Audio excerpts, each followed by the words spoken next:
All right, I've seen this topic come up quite a few times over the years. Dodge Caliber SRT4, okay? So this is obviously a very stripped down version of that car. I've owned several of them. This one has made 650 plus to the wheels horsepower, so I kind of feel like I can talk about this because I've done it, right? So let's walk through this, okay? Say you want to make 500 horsepower in a Dodge Caliber to the tires. Your main setup, right, when you buy the car, all stock, you're going to have 285 horsepower bone stock. That's, if you Google it, 285 is the number you're going to come up with.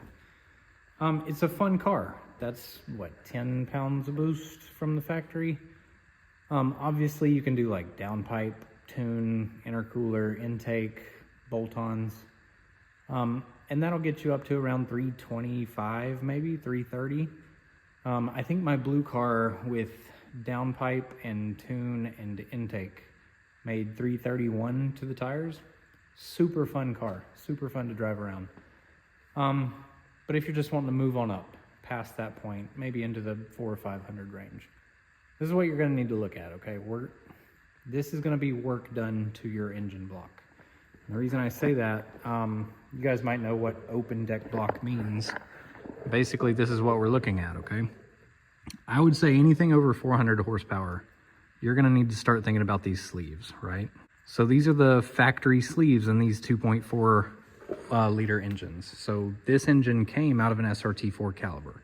Now, mind you, everything in this Caliber is different than Neon. Different transmission, different engine. And before I move into the engines, the transmission is gonna be fine. I've never had an issue out of my factory transmission. The only thing I had done to my transmission was an aftermarket limited slip differential. That was it. It held 500 plus foot-pound of torque on slicks many, many times at the drag strip. Never had an issue out of my transmission. And I haven't seen that many issues out of a Caliber transmission. So strictly talking about sleeves right now, everybody seems to worry about these sleeves, and I'll show you why. So this is an open deck SRT4 Caliber engine block, a 4B12, very similar to the Evo X, although it's a 2.0 liter, okay? This is an 88 millimeter bore, and these are your factory sleeves. This is an aluminum block, but these sleeves are steel, right? A magnet will stick to that. It will not stick to the engine block, just the sleeves. Just to kind of show you, this is an LSJ supercharged cobalt block. You can see the separation here, the outside of the sleeve being aluminum, the inside of the sleeve being steel. You can see the rust on the steel and no rust on the aluminum. Kind of the same deal here, but very obviously that steel sleeve is much thinner on these motors. And as far as Evo X engines go, here we go. So this is an Evo X engine, same deal, steel sleeve, aluminum sleeve here, and the liner being steel. Okay, the only difference is you're gonna have these supports on the Evo X. You can see that, where it connects that sleeve to the block. I don't know if you wanna call that semi-closed. I mean, it's not really closed, it's not really open either. Those are just there adding support. And obviously with it having a smaller bore, these sleeves are the sleeve walls are gonna be thicker than these Caliber sleeves. So this is what we're looking at. When we start adding boost and we start upping the horsepower and the torque, these sleeves are gonna start cracking eventually. So on your intake stroke, all of that extra forced air is coming in here, compressing all of this. Your intake valve is gonna close and the pressure in here is gonna skyrocket, right? Way more than a non-boosted block, way more than stock boost. If you're up around 20, 25, 30 plus pounds of boost, this is where all that pressure is gonna build, okay? If you look down in these sleeves, so the water pump brings water in here, okay? So this is where water flows in. It fills up all around these sleeves, all in here, okay? And that's just to cool these sleeves, right? That's just to keep them cool. And then if you look at a head gasket on this engine, you're covering up all those openings with the exception of these little holes right here. And then any extra coolant is going to come up through here. See that? Okay, so that's where your coolant leaves your block and comes up into your head. So if you're wanting to push 400 or 500 horsepower reliably out of these things, you're going to need to support the top of this cylinder specifically, the top of the sleeve here specifically. You can look down in there. Let me see if I can get a light. All right, so looking down in there, you can see how deep that sleeve goes, okay? When your piston comes up, all the pressure is going to be right here at the top of that sleeve. Most of the time, that's going to crack these sleeves. Once they crack, you're gonna have lowered compression. You're going to have coolant either leaking into your cylinder or possibly exhaust gases being pushed into your coolant system. That's what happens most of the time when you're pushing coolant. So we need some way to support the sleeves. The cheapest and easiest way to do this is epoxy. And you can see this blue inside of the open deck, okay? So now this is a closed deck. It's technically like a half-filled type deal. Okay, you can still see down in there where coolant would come in through the water pump hole, right? It would fill up under this epoxy because we put down a layer of, say, salt or sugar or something in here, lay the epoxy on top of that, and then rinse all that sugar out, and you're left with this shelf sitting on top, okay? I can reach up under there. There's, I think, about a 5/8 of an inch of epoxy on this engine here. And all that's doing is supporting the top of the cylinder, kind of like what we just looked at in the Evo X block, right? Just supporting the top of the cylinder. That's one way to do it. If you want to go more extreme, you can step up to an aftermarket sleeve. Now, these are ugly. They've just been sitting out here in the garage kind of rusting. But this is a full steel insert, an aftermarket sleeve. So they'll go to the machine shop. They will mill out your factory sleeve. They will shave all of this sleeve out of here, and they will fit in these iron ductile sleeves that are here. They will do that in every cylinder, and all of this is iron now. Instead of just that inner liner being iron, the entire thing is. That is a very, very heavy level, top-notch system. This is a very cheap system, but it can be reliable if done right. So this is a solid option. You still have your coolant holes, right? So if we look at the head gasket, if I put this thing on here, right?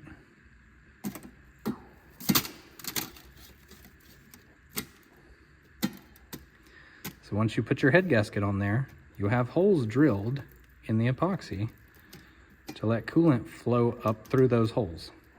It can still come out this side over here, right?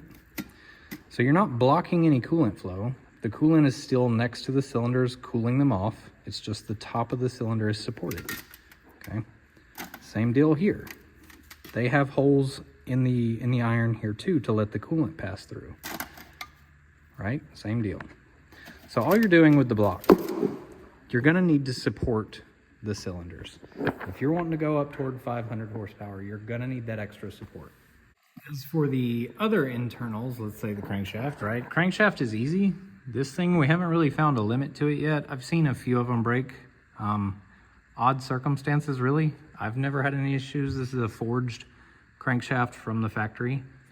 No worries with the crankshaft. I don't think you're gonna have any issues with that. Now, if you get a naturally aspirated Caliber engine, this is the piston and rod combo you're gonna get, okay? This is the weakest option there is. This is not gonna hold, I wouldn't say it would hold factory Caliber horsepower. All right, you can step up to the SRT internals. You can see the difference in thickness in the rods, right? If you look at the side of them, they've got a little more meat in there, so the rods are a lot better off. And then if you want to go even further, you can step up to an aftermarket rod, like an H-beam or an I-beam, something like this, okay? I would say, I don't really know what the limit of these rods is. If you're getting into modifying the engine block, step up to an aftermarket rod, aftermarket piston. Factory crank is fine. You just want to probably go this route just to be safe and reliable with it. All right, let's say you've got your block set up, ready for the added boost, the added pressure. You've got your forged internals put in. You definitely want to look at, I'd probably say OEM head gasket's probably going to be fine at this level. I think I ended up running an OEM head gasket when I did my 650 horsepower dyno run. No issues. I would suggest ARP head studs. The factory head bolts are probably going to end up leaving a little to be, required for holding down that type of force. So you want a little more bite holding that head down. So I would definitely suggest something like an ARP head stud to put all that back together with. As far as the head goes, you don't have to do cams, valve springs. You could make 500 horsepower with stock head.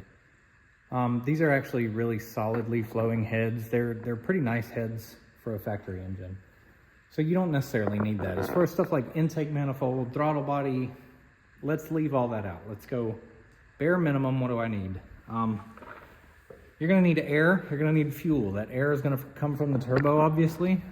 Factory turbo, we did testing of the factory turbo and also a big wheel turbo. So it's a stock turbo with a larger compressor wheel added on. I think it also had a larger turbine wheel. I can't remember. We ran them up as high as they would go. I think we were making 28 pounds on the stock turbo and 31 pounds, something like that on the big wheel stock turbo. So they were large boost numbers for these tiny turbos, and we ended up, stock turbo was, I don't know, I'll probably put it on the screen. I might put the videos that we have for those dynos in the description. You can make 500 horsepower on a big wheel stock turbo. The thing with that is you're gonna be right on the edge of that turbo. You're gonna be maxing it out in its efficiency range. It's gonna be wide open all the time. The most efficient way to do this is to get a larger turbo. That's going to take an aftermarket exhaust manifold, whether it be tubular or some type of adapter to a T3, T4 flange turbocharger, and a larger turbo. Okay, obviously more boost is going to be the solution here. You don't want to go too large. You're going to lag like crazy. It's not going to spool up until later, and it's just not going to be very efficient. The smallest big turbo you can get, if that makes sense. I ran a Precision 6266 turbocharger at 32 pounds of boost to make 650 horsepower in my Caliber. Obviously you don't need something that large. You could go smaller, it would spool a little quicker. But that's just an option you could go with. So that's going to be an external wastegate. It's going to be an aftermarket blow-off valve. Your stock surge valve is going to leave when you remove your factory turbo. And then I would suggest an aftermarket intercooler as the only additional item in the engine bay here. The other thing being the fuel system, right? With more air comes more fuel. You're going to need to upgrade the fuel system. The injectors from factory are pretty small. You're going to max them out pretty quick. My biggest suggestion would be a larger fuel pump in the factory canister, or you can go to, I think it's JMP Performance. If you look in my, I have a fuel system build for a Caliber, a full video on that. You can look at the canister I got from him with a larger fuel pump already installed. Larger fuel pump, an aftermarket fuel pressure regulator, and larger fuel injectors. That's going to be the only necessary fuel upgrades you need. I ran a Walbro 450 in my car, 1300 cc injectors, and an Aeromotive, I think it was Aeromotive, fuel pressure regulator in my car. Again, 650 horsepower. That was on C16 race gas.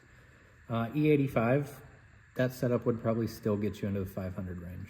So that's all of the parts, I think, that are required to get you there. After all of that, obviously, assembly is very important of the entire engine. Putting everything back together where it goes, getting your clearances right. And from there, it's a matter of maintenance and tuning, right? Your tuner is going to need everything to be running correctly. Do your tuner a favor and make sure you don't have any issues with your car. So many times I was working with Edgar, and there would be a problem on my end, and we would keep trying to tune. He's like, I don't know what it is, but it's not letting me do anything, and I've got a vacuum leak somewhere or a boost leak somewhere. The tune is going to put all this stuff together, and it's going to be reliable. Pick a great tuner. Edgar's always been really good to me. There's a handful of Caliber specific tuners out there. Just ask around, find a reliable source for that. And lastly is maintenance. If you're upping the horsepower, things are going to start breaking a little bit faster. I'm not going to say it's guaranteed to happen. I rarely had problems with my car, but I maintained it like a maniac, right? I would always change the oil before, the 3,000 miles was up, mainly because I beat on it. Do all your maintenance, boost leak checks, check all your fluids, check your alignments, double check all your bolts, make sure everything stays tight. Just check up on your car, take care of your car's going to take care of you.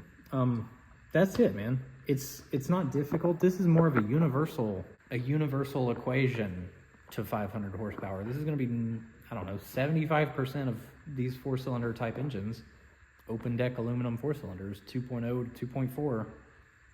This is it. Support your cylinders, fuel, boost, maintenance. Tune it well. This is not new stuff, but I've seen a lot of guys asking, how do you do it in the Caliber? The same way you'll do it in any other car. Some other cars like the Evo X already have systems in place, like the sleeve support that they have in their block from the factory.